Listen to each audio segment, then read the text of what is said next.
Okay mga field investors, ito ang isang typical Caroline model unit. So mapapansin natin, ayan po siya, no? Meron tayong pinaka space pa sa gilid, so single attached siya. Ito yung mga tipong 70, 75, 80, 88 square meters. Inner unit po ito, so may sarili siyang electric po, so yan ang kagandahan, no? Tapos ito yung pinaka harap natin, mapapansin natin dito. Meron pa tayong space sa harap. So 3 meters pa yan. Pag garden ka pa, pwede rin bakuran yan dito, pwede ka magbakod dyan. Tapos dito naman sa gilid, kasyang-kasya yung kotse. Actually, kung titignan natin kung hanggang doon, dalawang kotse yan na magkaganon, kasya naman. So kung malaking lote natin like 80 or 88, pag mga 70, 75, tamang isa. So dito, tingnan natin bahay. Although nakasarado to, pero titignan natin loob para makita natin yung finishing. So ito, yan, silipin natin sa loob. Yan, kita naman pala. So yun, plain cement finish siya, pero kagandaan dyan, makakapili ka pa ng tiles na gusto mo. Mas makakamura ka pa kasi diniscount yun ni Field Invest.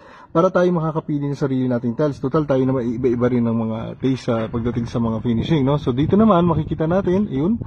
So, meron tayong tinatawag na steel na ano, no? Yung mga parang trusses yan. Tapos meron tayong long span na sheet, no, yung pinakabubong natin.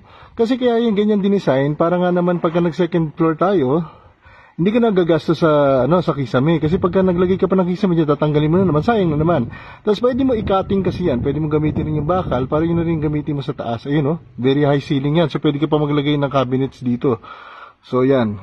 Tapos nandoon naman yung ayun, ganda, meron na siyang meron na siyang lababo. So lalagyan na lang natin yan ng cabinet sa baba. Tapos, meron nandun ang CR. Yan, silipin natin ng konti dito. Ayun, nandun papunta ang CR. Yan. Ang CR naman natin kompleto yan. Meron na yung pinaka-toilet bowl. Meron na shower. Kompleto na yung bathroom fixtures. Tapos, dito sa gilid, mapapansin natin at dito mga drainage. Tapos, maluwag pa, oh. Luwag pa ng gilid, oh. So, pwede ka pa mag-expand. Pwede ka pa mag-extend. Punta naman tayo sa likod. Ayun pala, may nakatira na, oh. Ayun na pala naka-move in. Tapos, dito naman yung pinaka, mo. Pwede mong gawing service area. Pwede ka maglagay ng dyan, laundry, syempre. Yung pinaka-stock room, barbecuean. So, yan siya. Maluwag pa siya. Pwede ka pa mag-extend. So, dito pwede mo rin pabakurin yan. From here, no? From here, pa ganun. Kasi property mo pa yan. So, yan siya. Ang ganda, no? Kasi maganda dito na extend pa. Yan naman sa harap is Bernice naman yan. Yan yung isang model natin, no? Meron din tayong separate video doon. So, ang kagandahan dito, napakalinis ng lugar, napakaliwalas. Pwede pang i-extend yung bahay.